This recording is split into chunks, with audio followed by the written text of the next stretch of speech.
So in my research, I specifically focused on the use of prebiotics and probiotics in the rumen diet and their effect on the rumen microbiome. Ruminants are herbivorous, hoofed animals with multi-chambered stomachs that rely on fermentation to process nutrients during their digestive process. The ruminant microbiome is crucial to the overall health of the ruminant, with all nutrients derived from digestion stemming from the animal's ability to ruminate and complete the digestive process. The rumen microbiome is composed of a variety of different microorganisms, including types of bacteria, archaea, fungi, and protozoa. These microorganisms are able to break down complex plant fibers that other animals cannot utilize, which converts them into essential nutrients and organic compounds that are used by the body for energy and nutrition. Unlike animals like humans and dogs, ruminants ferment during the digestive process prior to the feed going to the gastric stomach, or the abomasum, which is referred to the true stomach in ruminants, and this differentiates between hindgut and pre-gastric fermenters. So pre-gastric fermenters, like ruminants, ferment their food before it reaches the gastric stomach. Hindgut fermenters or post-gastric fermenters ferment their food after it passes through the gastric stomach, usually in the colon or the cecum. The balance of microbes in the rumen is necessary for maintaining the ability to digest, and therefore it needs to be balanced in order to properly digest and for the animal to function efficiently. When the microbe of the rumen is compromised, the health of the animal suffers and production falls. An example of this is a common but preventable issue called rumen acidosis, in which the pH of the rumen is lowered, usually through the overabundance of grain in the diet. Acid-producing bacteria flourish, and it makes the rumen environment even more acidic.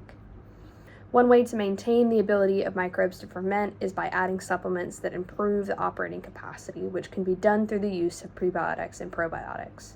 Prebiotics are a specific group of nutrients that can only be degraded and processed by microbiota in the gastrointestinal system. They can't be digested in the stomach. When they are degraded by rumen microbiota, they produce short-chain fatty acids like acetate, propionate, and butyrate, and they have many health benefits. Probiotics are living microorganisms that are introduced to the current microbiome.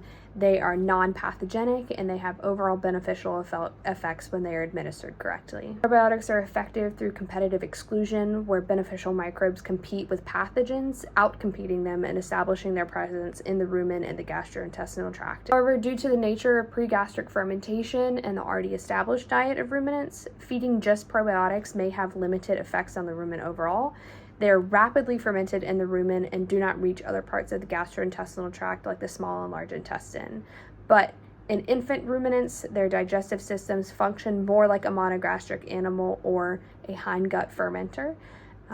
And this is because their diet is mostly composed of milk, and it starts to develop once they start eating forage and grain. Prebiotics can be fed to calves to promote growth and rumen development, which in turn helps promote a healthy rumen development and the reduction of harmful pathogens, which can prevent potentially fatal illnesses in calves like scours.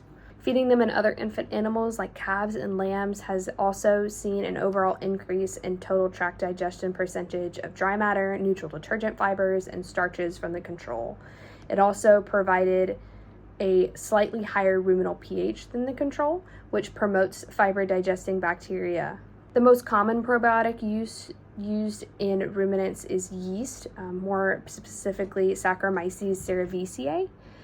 Yeast stabilizes fibrolytic bacteria and increases the population of cellulolytic bacteria, which improves the rumen metabolism because it stabilizes rumen pH.